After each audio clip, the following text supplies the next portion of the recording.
We are here and we are live and a lot going on, and we are going to find out what it means for you. Whether you're an entrepreneur, you are a leader in some company and you are working out and trying to make it work, or you're just curious of when all this madness is going to stop. We're going to see if we can make some sense of it and have some what's in it for you as we all go driving in this thing called American business. I missed you. It's been a week. I was really looking forward to seeing everybody today. And partly because at the end of the week, there's a bunch of good news. I got some DMs on Twitter. People were asking me, hey, Biz Doc, make sense of this. What's going on? Well, we're going to talk a little bit about the stock market today. Why is it up when everybody's talking about a recession?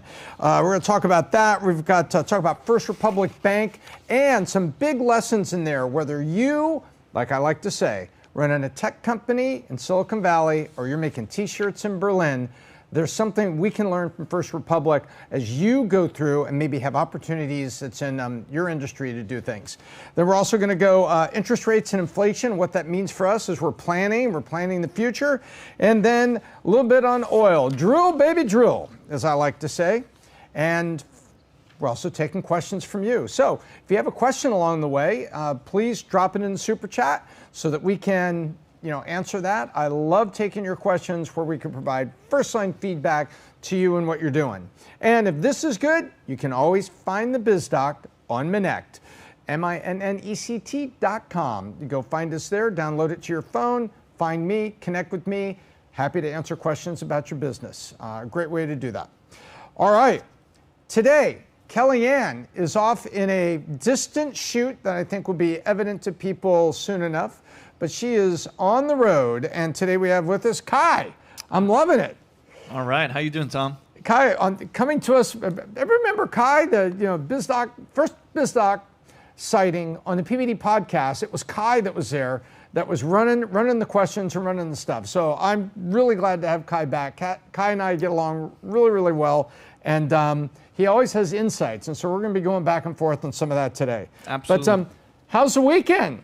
Weekend's been good. It's been good. We got a lot of exciting topics, so I'm definitely excited to jump in, learn, and I got some questions for you as well.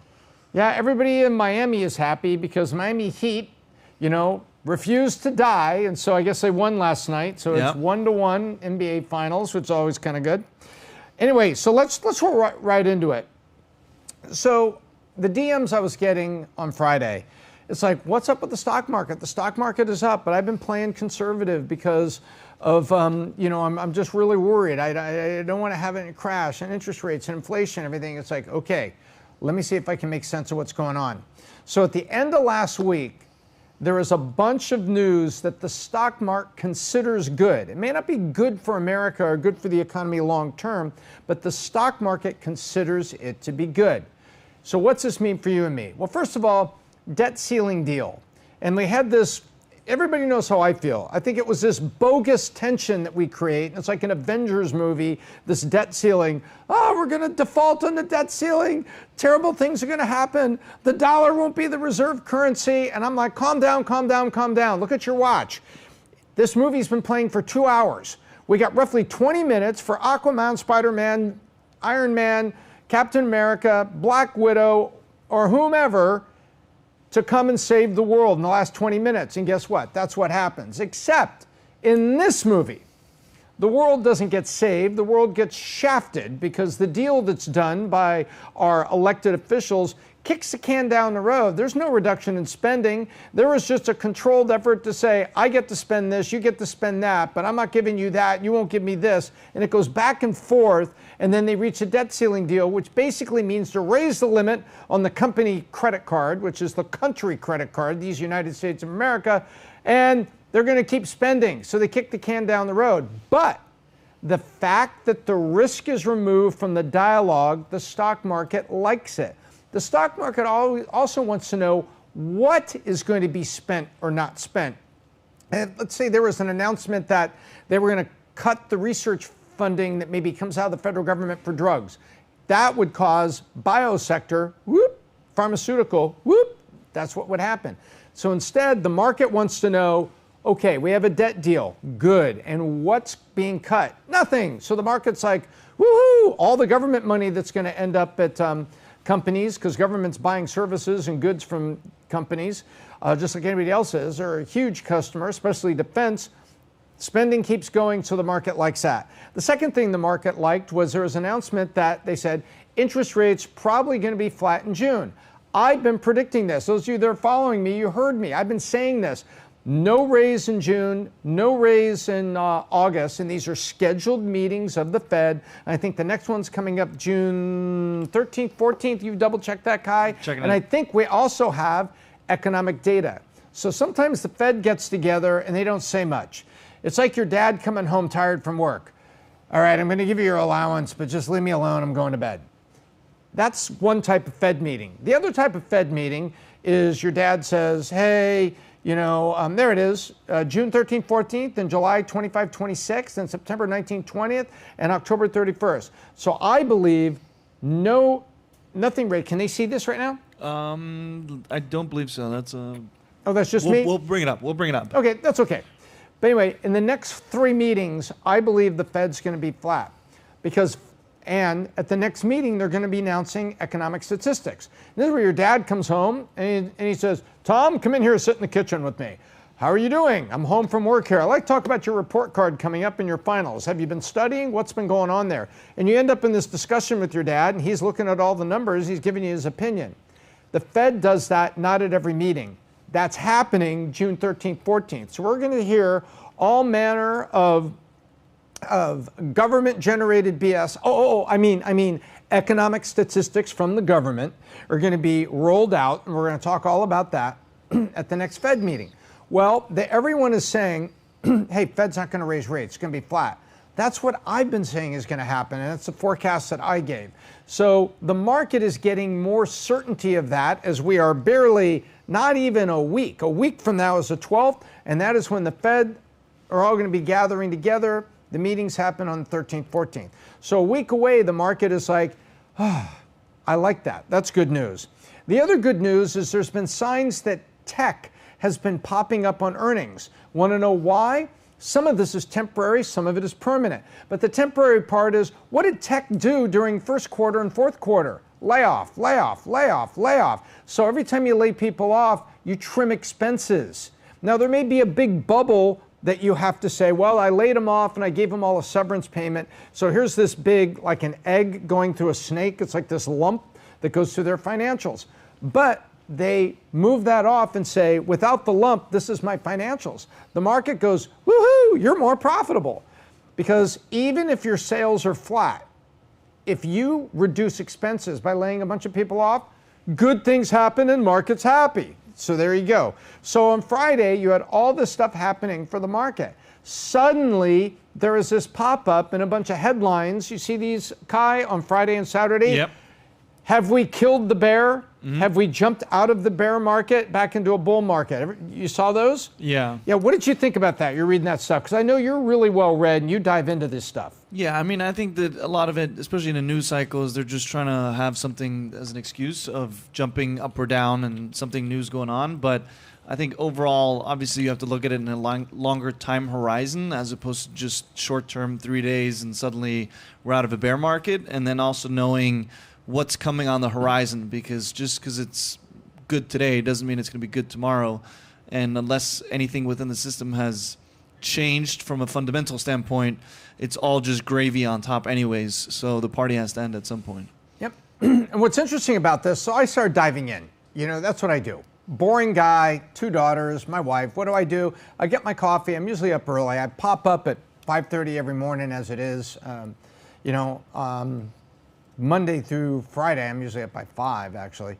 But what I did was sitting there on Saturday diving into the numbers. And what was very, very interesting is because of what happened last week, the S&P, so the S&P 500, which is a large basket of stocks that matter for you and me, everything from energy to automobiles to consumer goods to pharmaceutical, the S&P 500, it's a big basket of stuff. And so it's not like the NASDAQ 100, which is primarily tech. So I'm looking at this and I'm like, wow, they had their best week, the first week of June, going into the first week of June, last week of May, coming out of Memorial Day. It's not even the end of second quarter. There's not anything big was going on except those 3 things happen. Debt deal, interest rates looks like they're going to be flat, and noise from tech that some good earnings is coming, especially from Apple. So I dive into it, but what I found, the bets on the broad market. So there's always the narrow market. How's energy? How's tech? How's retail? How's big box retail versus small retail? You have all these dialogues you hear, and then you'll back up and you hear, how's the broad market doing? Well, the broad market doing is basically the wider market look that would matter in the most areas of the economy. And on the broad market, believe it or not, the bets on the S&P 500 future, because remember, the futures, you can buy what's called an option. You can bet the market's going to go up or going to go down. Let's say the market's at 100, just pick a number. If you put an option out there, you have to put part of your money down, your number is 100. If that's an option that you think the market's going to go up and it goes up to 110, you get $10. If you bet that it was going to go down and it goes down to 90, you get $10, the difference between this. Now, if you bet the market's going to go down, then they call you a bearish options. That's what they mean. You think the market's going down, but it goes up to 110, you have to pay 10. So you lose your bet and you have to pay the 10. So that's how it goes. Well, I looked at the broad market futures, hedge fund and speculation by individual high net worth speculators and organizations is the bearish that it's been since 2007. In other words, there's a massive amount on the broad market S&P futures that believe it's going down. So they believe that long-term it's going down. Now, why would the market be up on a Friday? We got a bunch of good news, and the market didn't go to the moon. It only jumped up a little bit. But the longer look, they're thinking bearish. Well, and they think it's the worst since the financial crash of 07, 08. Wait a minute, that's like 17 years ago, I thought. 16, 17 years ago is what we're talking about. That's correct. It is 16, 17 years ago. The being bearish, most bearish since that time. That's kind of crazy, isn't it? Well, if that's the case, why is the market up? Well, I just told you, for the short run and for going into the thing, hey, we think we're going to a bull market, not a bear market, but the broad market apparently still bearish. These hedge funds still think that there could be trouble. Now where? Well, real estate hasn't come back yet. Banks, are still getting hurt by high interest rates because they got bonds that are upside down. That's what killed Silicon Valley Bank. They had a bunch of bonds they bought at 2%. Interest rates go to 5%. They can't sell the 2% bonds. They die, and they end up with a liquidity crisis, and the bank fails. And we all saw how that happened. So in the midst of all this, mortgages aren't doing well. Home repairs aren't doing well. Lowe's and Home Depot aren't doing well. HELOCs aren't doing well. Consumer credit's way up, right? So you have that side of it. That is making people have a bearish view of the market because they're saying, and tell me what exactly the consumer is going to be buying with. And they want to see growth and maintain that growth, but not looking like it. So you flip that over the other way and say, well, then why was the market up? Remember I talked about tech. Debt deal, interest rates, tech. Well, tech is in a good place. They've made all these layoffs. Life isn't so horrible, and it looks like there are going to be some good earnings.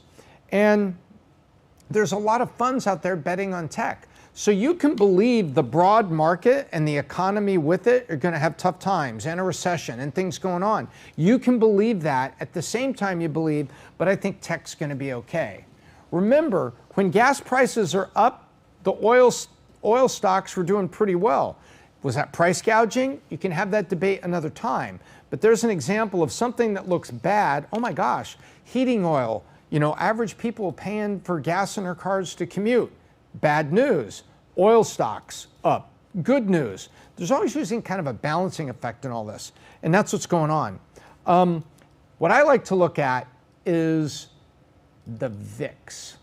And the VIX is a index that shows the volatility people think in the market. So, and there's also a volatility that people think is coming in tech. So let's take the VXN first, which is the VIX for the NASDAQ 100. I'll give you a little lesson here. Even if you don't watch the market, if you get up in the morning and you check the weather, also check these two indexes. These two indexes is basically a weather report, or it's kind of a hurricane map. You see those maps, picture Florida and the Gulf, and they'll have all these lines that they draw. They say the hurricane could go here, here, and here. And you have all these lines all over the place, but there's a bunch of them in the middle.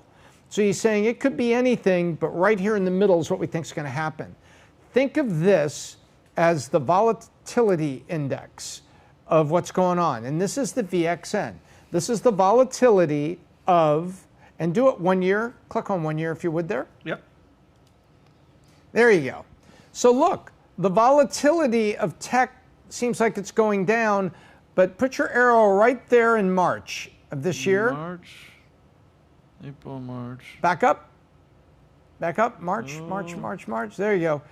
Boing, it goes up. Why? People were scared about volatility. Then there was layoffs and things going on. Suddenly the volatility starts dropping. When this line goes down the way it is, that means the market is perceiving less volatility in tech. So when this goes down, it's usually good for the tech part of the stock market. There's your weather forecast. Well, gee, Biz Doc, what about the rest of the market? Well, the rest of the market is measured in a thing simply called the VIX. The VIX is basically the broader market. We can go take a look at that one now. That one we just saw was the volatility of basically the NASDAQ 100, which is heavily weighted tech. Then we go the other side to the other VIX. We can go take a look at that. And let's do the thing, 1 year. 1 year. And you have largely similar but flatter. You know, if you were to put these side by side, it is flatter. So they think there's less volatility in tech than there is in the broader market right now. So there you have it. That's what's going on with the stock market. The stock market got pieces of good news, had a pop-up. A lot of people think that maybe that pop-up could be the starting gun, and they're off. Bang. Like at the Olympics for the when they sprint, you know, mark, get set, go. They think that this is mark, get set, go for a bull market to replace the bear market, because we've had a bear market for a while now. And they're itching to get going again. And they're hoping that the interest rates start to drop, which will really drive the bear market. On the other hand, the Fed is worried about inflation. And there was also some reports that came out on Friday about wage growth and about unemployment. And some people were saying, yikes, is the Fed going to see that and maybe raise rates in June? I don't think there's a chance. I think the rates are going to be flat in June. Could there be a quarter point in July 25th, 26th? Maybe, but I don't see it. But nonetheless, the Fed doesn't like it when it sees wage growth and it sees what it saw, because it usually means that wages are being driven, and that's going to drive inflation. Because when wages get driven, companies raise prices. That's how it goes. So that's going on with point one, is the market. There's a lot going on back and forth. I hope we're about to go into a bull market. I think we'll get there. I'm more concerned about what matters to everyday consumers. I'm worried about the mortgage market, home starts, the ability to buy a home, rents subsiding a little bit, and interest rates coming down, which will also help interest rates come down on credit cards. Now, mortgage rates are very much tied to the 10-year bond. 10-year bond goes up, mortgage rate goes up. 10-year bond goes down. I'm talking about T-bills bonds. So that's kind of what I look at. Nonetheless, that brings us into a discussion. So what does it mean for you? What I just said there. The mortgage side of this doesn't look like it's getting a lot of help, but it may be that the broader market is going to do well. So your IRA, your 401k, as a business owner, you say, this is great. I hope the market improves. Hope the economy improves. All good. And I hope we go to a bear market. And I hope that means more people are buying stuff from me, because you're running a business. Well, let's go back to the personal side of it, because that's what affects your employees. That affects you as well. interest rates and inflation under control. So we all just talked about this. Interest rates, June 13th, 14th, I don't think they're going up. But we need to see cuts. Now, when can we see cuts? The Fed actually wants to see more unemployment before they make cuts to the interest rates. Now, I think they're going to get their way, and I don't want to see heavy unemployment. I just want to see enough signals in the broad market that the Fed feels comfortable dropping rates, and I'd like to see one drop, maybe two this year. I'm not betting on it, though. I think we'll see one drop at the end of the year because they really want to see 2% inflation, but inflation is not under control yet. It's still over 5%. And so now what do? So I have a consumer price index chart. I want to show you something here. So this is where your employees live. This is where you live. This is where America lives. And so remember, the stock market could be going up because tech has more profits because they laid off a bunch of people. Well, that certainly isn't good for those bunch of people. And we have a consumer price index. Yep, I pulled it up. Here we go. So you can see the consumer price index is coming down. But you can see what happened to inflation there starting, it really went nuts at the end of 21. So all 21 and 22, you can see what we had. Inflation went nuts, and we almost got to 10% inflation. I think we got to 9%, 9.1. So year over year, we're good. But year over year, it just means the prices are still going up. Go look back at 2015, 16, 17. That's what we want to see. You want to see consumer price index 2% a year, maybe 3% a year. You can see where it was, and we are still, where are we right now officially according to the end of that curve? 4.9. 4.9%. As of April, so obviously it should be updated a little bit on that end. Yep, so I think we're 4.5, things I've seen. So you can still see this is happening, but we still need the Fed to cut rates. But I don't think we're going to get that to the end of the year. So we go from 9.1%, now we're at 4.5%, so we've cut it in half. Government running for office, bureaucrats, not people running your business or paying your employees or paying your paycheck, they say, we've cut inflation in half. Well, that's kind of like saying you wrecked your car and you came home and your dad was yelling at you, but your sister walked in with straight A report card, and now your dad's only half as mad. He's still pissed off. He's still really mad. He's just half as mad. That's the economy. That's what we got right now. So year over year from June, 9.1 down to 4.5. Pretty good progress, but we got to get to 2% inflation. The Fed has to say, I want to see 2% inflation. And you saw where that chart just was that we showed you. And it was 2.5%, 3%. Show it there, April of 15. April of 15, yeah. 0. And then it went up. Take me to 16. See, 2, 2.7. 16, 1.5. Now you can see why the government wants to see 2% inflation. It wants to get back into that zone where we were for a whole bunch of years. In 2015, it was pretty crazy. Consumer price index was 0. That was pretty good. So what are we saying? We have $1 trillion in credit card debt. People need relief from inflation so they can get that down. We have mortgage rates that are still hovering. What is today's, can you do a... mortgage rate? Yeah, just do a Google search on this. Today's mortgage rates, and let's find a 30-year fix for good credit people. As of Friday, it was still 698 that I saw. It's a 30-year loan amount. This is a calculator. Let's see here. Yeah, just find 30-year. 6.9 to 7.02.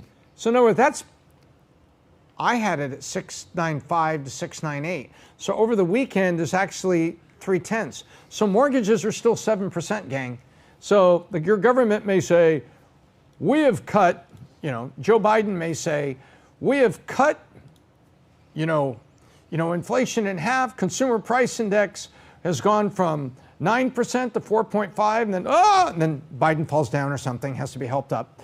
And meanwhile, it's a 7% mortgage. And people that want to retire, and still have a little bit of a mortgage in there, but a small one they're going to be able to afford in retirement. My mom had a small one for a while, like $200,000, small mortgage, very manageable. She had a pension, she had Social Security, and she had a 401k that she was forced to take a little allowance each month.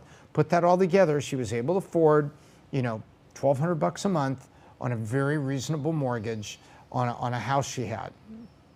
And so, guess what? If she was moving, I've moved her down here with me, down in South Florida.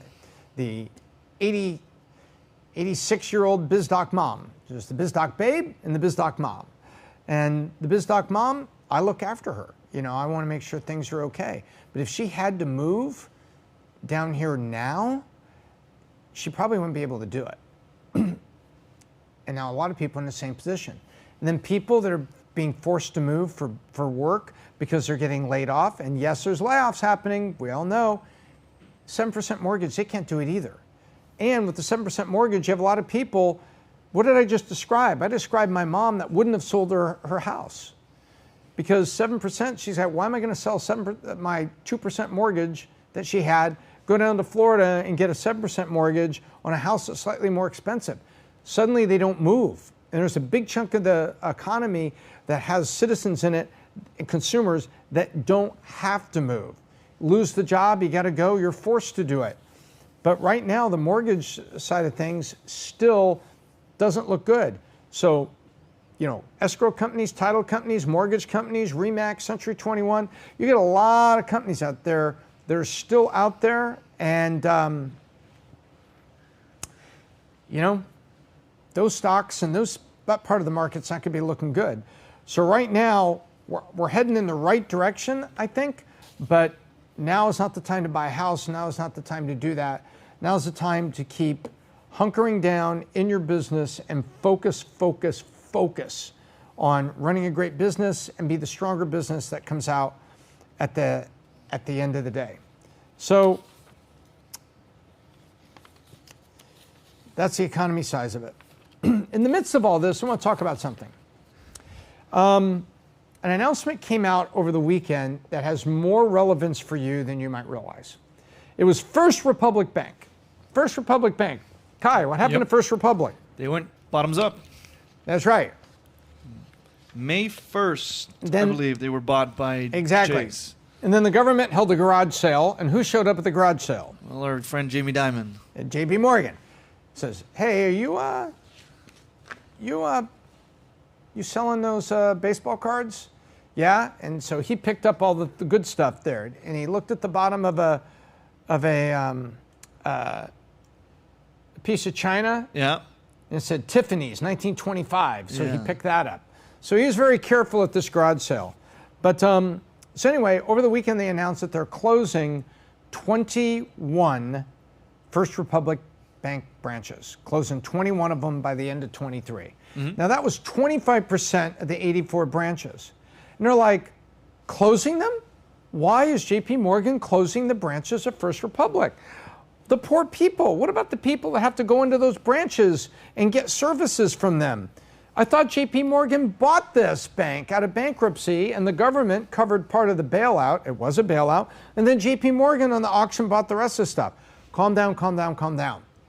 I'm going to tell you what happened here, and we're going to do a little case study for you and me, business owners. First of all, they said that the branches had low transaction volume, meaning that they said they were driving distance to another branch. At least that's what they're saying. That's what they're claiming. So they're in the midst of all that. They're focused on trying to assimilate what's going on. And some weeks ago, they also announced that they announced a layoff, didn't they? Yes, they did. How many people they lay off? 1,000 employees. So JP Morgan said after the garage sale, they laid off 1,000 employees.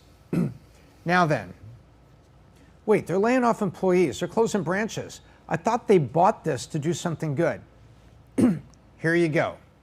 Ready? Onlookers, take note. It was never about the branches. It was never about the employees. It was about the customers. And they believe that you and I may be driving to get to other First Republic branches. There were 84 branches. It wasn't a giant bank, but 21 closed, so there's going to be 63, 62 branches left. But here's what JP Morgan acquired. $173 billion of loans, meaning they are now collecting the interest on those loans. $30 billion of securities that were owned by the bank. Remember, the bank went bankrupt, and it doesn't mean they had nothing. It's just meaning they had more debt or bad bonds than they had this stuff. Bad news. Then they had $92 billion in deposits.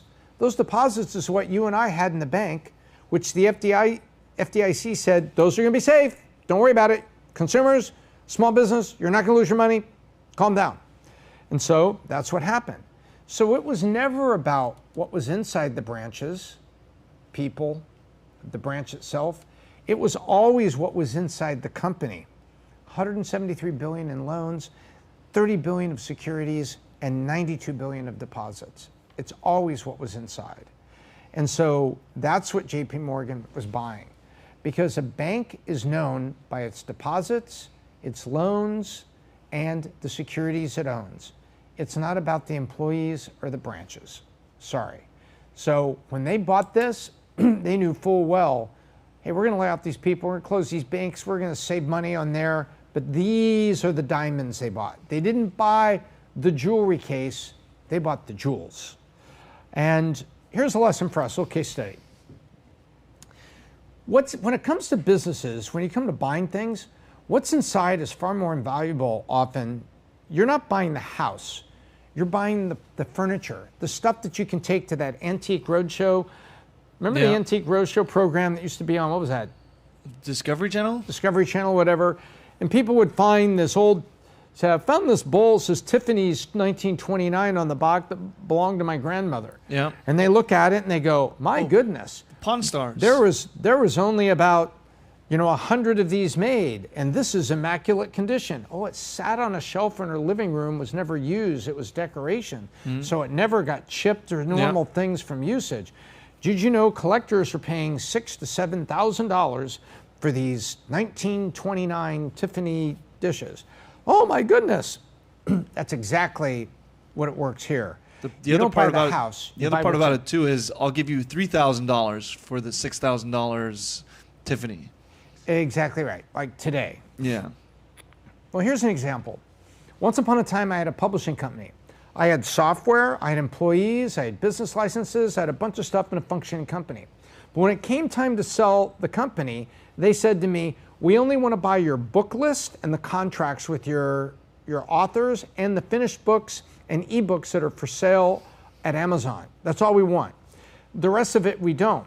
Well, so what they did what's called an asset purchase. So I got paid for my business, but then part of what I had left, I paid some finishing bonuses to my employees and some vacation pay, and we closed the business because it's been sold. Now, why is that important for you and me? Well, let's say right now that you have a couple extra bucks, and because of COVID and everything, you have a competitor across town that maybe is having a tough time. You don't want to buy the company. When you buy the company, sometimes, now let's say they're small, let's say it's two construction guys, and you both do kitchen refinishing, and one of you will do small houses if you get a contract for it, but most of the time you're doing remodels, add a room, new kitchen, expand the garage, all those sort of things. You got to get permits, you have a bunch of subcontractors, there are everything from plumbing to drywall, to framing to electrical, all those folks that come with it, and you do that. And the guy across town's having a tough time of it. And you say to him, tell you what if I buy your business? And you find out he's got 4 contracts going, and he has a couple trucks that are in good shape that he's not leased. He owns them. And he's got a bunch of equipment, $100,000 of Makita and Craftsman tools. You say, look, I'll buy all that from you, the contracts you've got going now, and I'll buy all the tools, but I'm only paying this. And he's got, what about my people? Well, if we got places for them, we can do that. So a lot of times companies will make an asset purchase like that. And so you pay an amount to your buddy, Your typical purchase would be, hey, how much revenue do you have? What profit do you have? Maybe I'll pay you this many times profit. Well, asset sales in a distressed situation, you're only buying what's in the house, and then you leave the other guy to close off the house and whatever costs there are to do that. And if you had a credit card on it, you don't want to buy the company because then the credit card's yours. So there's a lot of things that happen in small businesses that larger transactions, we know how to do that. We have set-asides, we have reserves that are held for debts that were undisclosed liabilities that we deduct later. But a lot of times a small business or a bank going out of business, there's not time for that. JP Morgan, all they bought was what was inside the banks, really. And what you would buy, think of it that way. If there's somebody in trouble across town, all you're interested in buying would be maybe those tools, the profit on a few contracts, and that's it. Say, I'll give you a couple bucks, and then you take those bucks, close the business, and I'll take these assets. And so this right now is actually a very good time if you're one of the ones that's in your market and you happen to have a few extra bucks, because you can make, sometimes these are called acqui-hires, an acquisition that's a hire. I'll give you another example. Software businesses. So let's say you have a small software business and you're making software for websites, and you're making custom websites for certain types of companies. And you know of another company doing that. They got a bunch of people, came out of an ad agency, they're doing that. And you hear they're not doing so well. But what was interesting, sometimes people make acqui-hires. You acquisition, but you make the hires. Hey, I'll buy your 5 contracts that are paying you $1,000 a month on the websites. I'll buy those contracts and I'll give you all jobs. So rather than this company, going out of business, you make what's called an acquisition, but you're actually hiring people, acqui-hire. And so these are the many ways that most people don't think about this. People say, well, I want to buy my friend's business, but man, that's a crappy little business. There's nothing going on. I say, yeah, but he's a friend? Yeah. Would you want him working for you? Well, maybe I'd hire him. Okay. Well, what's the value? Well, he does have a couple contracts with some people that keep paying him, but it's not enough to run the whole business. Yeah, but would you like to add those contracts to your business? Well, yeah, of course I would. Maybe you say, I'll hire you and you give me those contracts, and then I'll give you a couple bucks and you just close your business.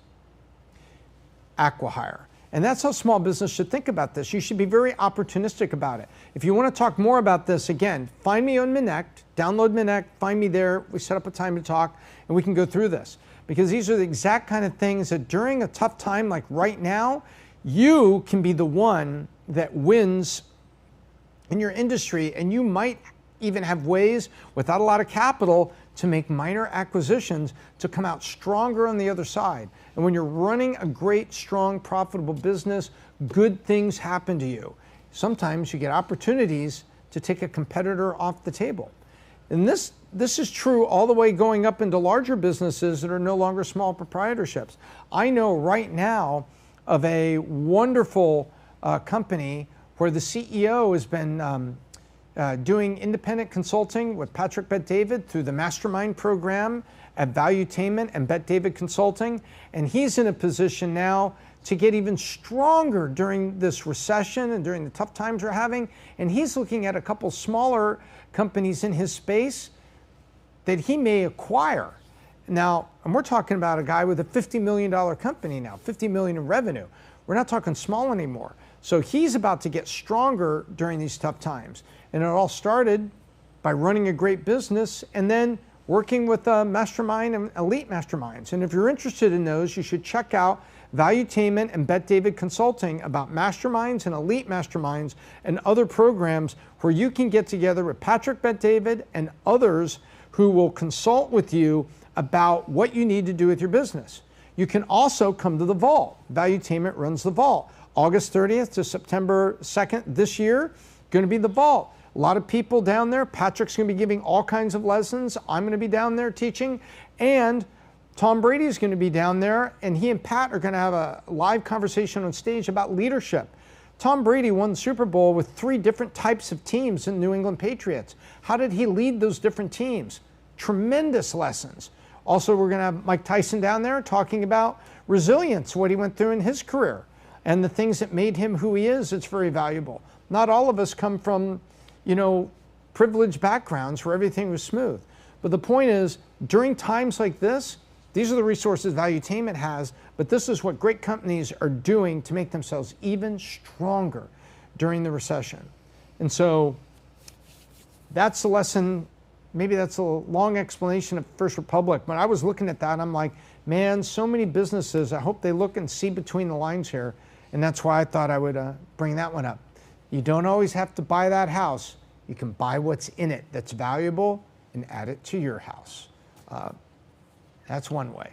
So Tom, I have a quick question in terms of this topic. Obviously with the layoffs and the closing of the branches and stuff like that, what are other common things that typically happen in or after mergers happen in terms of the consolidation of and streamlining of the business?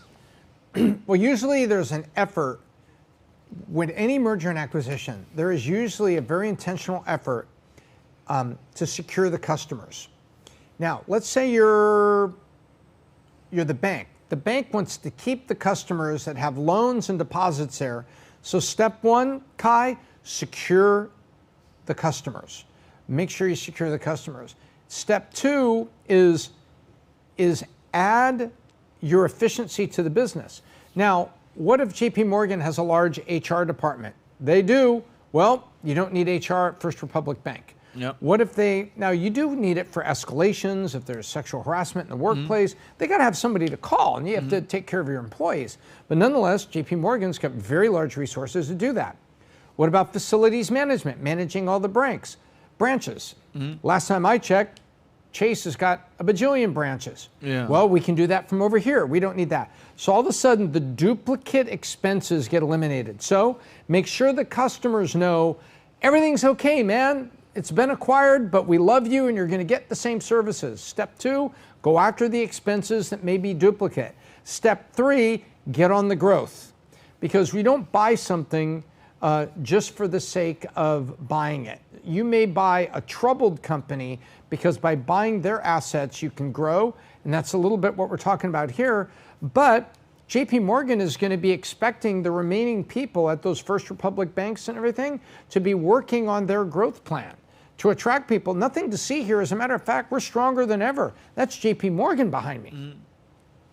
So customers, expenses, growth plan. Yep. And so if you are part of a company that gets acquired, you want to make sure everybody knows, hey, I can help you with growth and I can deliver growth.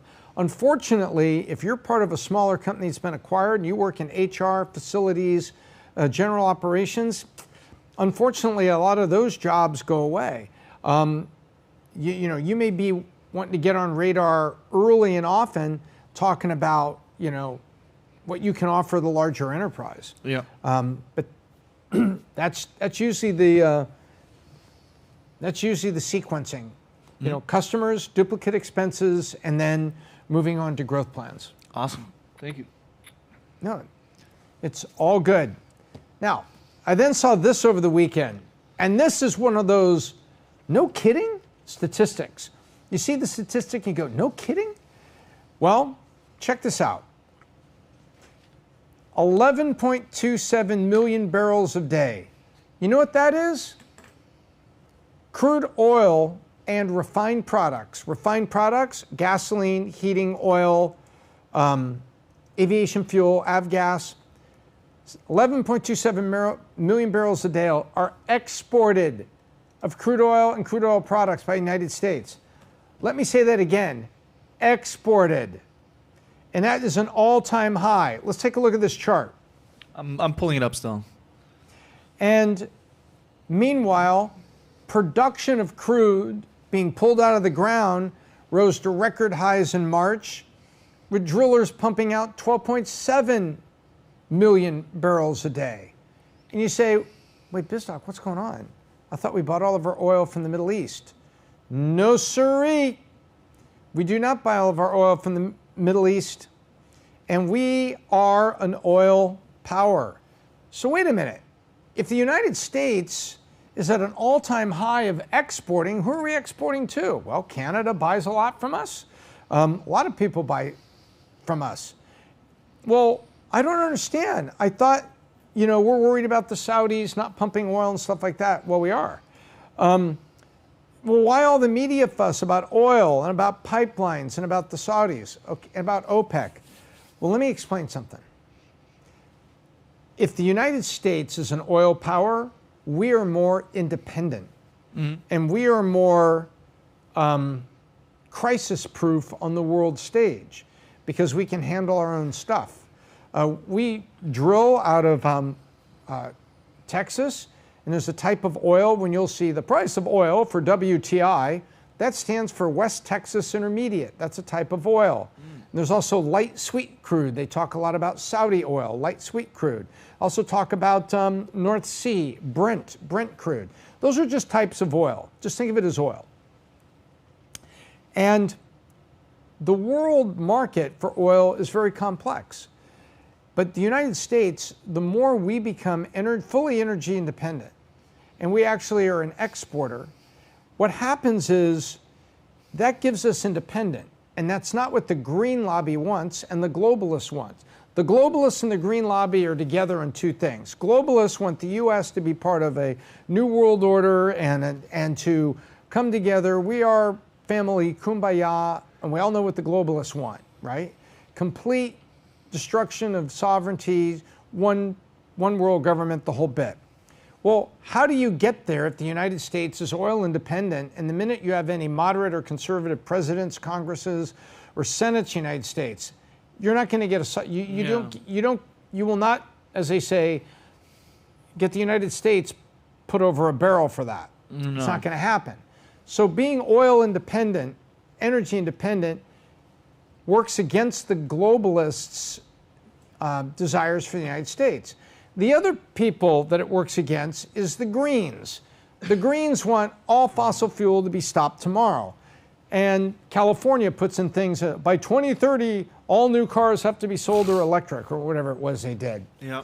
Well, now, go try to overnight plug all those electric cars into California, the grid shorts out, and more wildfires are started.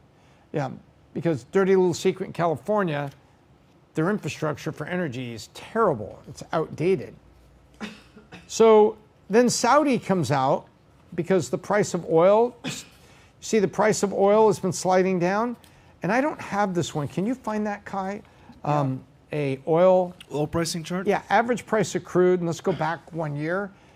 So we'll see what's going on here. So the price of oil has been gently coming down along with inflation getting under control. Remember, it's not there yet. It's just gone from 9.1 down to here. So you go 1 year, take a look at that. So was that January? June 8th. This January, we welcomed the new year, I think, with $115 oil, something like that, wasn't it? You're saying 76 for crude oil futures. Oh, yeah, it was a year ago, 22. Yeah. We rang in the new year in 22 at about 115. 22 was expensive. 22 started off at 78, but then it went up to 115 in March in 22. Yep. So it was end of first quarter. Yep. Life runs so fast, I can't remember. Yeah. So take a look. That's what's happening in the crude. So there you have it. You've got the price coming down a little bit. Now Saudi says we're going to cut production because they want to raise the price of their crude on a national scale. So what does that mean for us? Well, that means that in the midst of inflation getting under control, the Saudis want to actually cause the price of oil to be less under control because the Saudis are in it for themselves. So they want to get oil prices to go up. Now, dirty little secret is sometimes the U.S. oil producers go straight to that price as well, and they make money just like anybody else. Yeah, when they have the cartels and the OPEC. Yeah, and the Chevrons and the Exxons, who, if you take a look, in the middle of COVID, Chevron and Exxon had record profits. Yep. In the middle of and so we can have the debate about price gouging here another time. But what it means is right now is still a time for you to be running the best business you can, treating your people well, keeping the great people, trimming off the other people, because there's the opportunity to do that and come out on the other side stronger than you got here. So that's the way I see it. Now, I said we'd look at questions. What do we got? We got some questions here. We got some good questions? Yeah, let me pull up the first one here. It was, okay. As a business who has access to capital at 8% interest rate on 5-year term for a longer term investment versus spending cash for it but depleting half our cash on hand, would we keep dry powder or borrow? So what was the rate they're going to get? 8% interest rate for a 5-year term. 5-year term. 8% on 5-year term. Yep. Or spend half the cash on hand for the same investment. Got it. So it depends on what you mean by cash on hand. If your cash on hand was equal to 2, 3, or 4 months, preferably at least 3 to 4 months total cash needs. So if your cash on hand equals payroll plus rent and some criticals for 4 months, probably wouldn't do it. But if you have 5 or 6 months on hand, I might use half the cash rather than paying 8%. On the other side, 8% is not horrifying. It's greater than 2%. It's much greater than what LIBOR, which is a common index that's used to determine business lending rates, has been. But I might be tempted to maybe only use a third of my cash on hand and go ahead and get credit at 8 for 5 years, because that's not crazy. That's absolutely not crazy. So let's do a little case study right now. I'm going to assume you got $1 million. I'm going to do that right now. Financial calculator. So let's assume that you're borrowing $1 million for 5 years, $1 million, and we'll go 5 years at 8%. That's 20 grand a month. 20 grand a month. Now, if you come out later and you get that refinanced at 4%, that's only 18 grand a month. So take a look at that. The difference between 4% and 8% is from 18 grand to 20 grand a month. It's only a difference of $2,000. Now let's take it all the way down to, because remember, 5 years is the issue. Since it's only 5 years, the interest that's in there for 5 years is not massive compared to the principal you're paying off. Now let's get all the way back down to 3%. 18 grand on the nose, 4%, 18.5, 8%, 20,002. So you're only talking about a difference of 2 grand a month. I would be tempted, because it's only on a 5-year basis, to keep a lot of that powder dry and go with the loan, because remember, the majority of the loan, and I'm gonna do the amortization for you right now. I'm gonna look at it right now. Boom, boom. At 5 years, it's only 60 payments. Yeah. So your interest rate, your total interest is only going to be 200 grand on $1 million, and your principal is 14 grand a month. So in other words, you're spending 14 grand a month paying off, the loan that you got. So I would be tempted to take the 8%, refinance it later, but keep my powder dry. So there's a quick case study. And by the way, I do these things all day long on my neck. People call me with these questions all day long. But that would be my answer there. I'd be very tempted to take the 8% as long as, and keep my powder dry, because cash is always king. Yep. We have one last question here. Should JP Morgan be allowed to hold 50% of Fed shares when most companies would be considered monopolies with such market share? Wow. Well, so the saga of JP Morgan is simple. An organization that ran a bank very, very well. And I mean the organization, because Jamie Dimon hasn't been CEO for 50 years. This is an incredibly well-run bank. And because it was incredibly well-run, it was incredibly well-prepared. I'm not a defender of JP Morgan. I'm not an owner of shares in JP Morgan.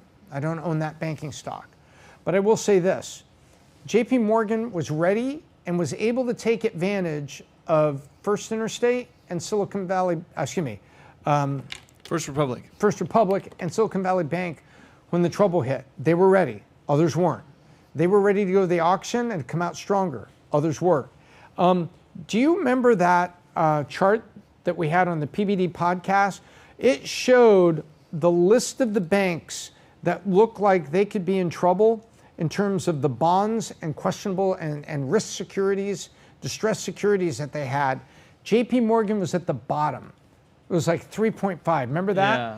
It was a chart that had like 40 vertical lines, one line for every bank, and it went to the bottom, and there was JP Morgan at the bottom. What did that show? A well-run bank that was ready to take advantage of it.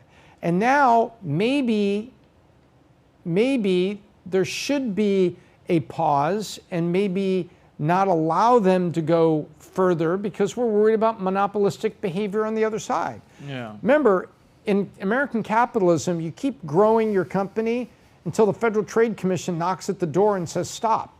But until that time, you should run the best company you can, as fair as you can, take care of your customers, take care of your employees, and take care of your product team especially, and keep going and keep driving. Because you end up like Walmart. Well, Walmart's now getting challenged by Target, although Target's doing its and best. Amazon and a slew of other places. So I don't feel bad about JP Morgan being as big as it is because they were there to take advantage of things and actually help situations. You know, they may have laid off 1,000 people, but there's still a bunch of people at 65 branches that are still working. There's a bunch of customers that still have the bank they have that didn't have to move. There's a bunch of things still there. I don't necessarily think that's all bad. Now, if you say, well, one organization is giving too much market dominance, that's for the Federal Trade Commission to say, hey, you can't buy anything else. And by the way, we've seen like Activision Blizzard. What was there was the big video game merger that is still under review because they think it may make one side too big.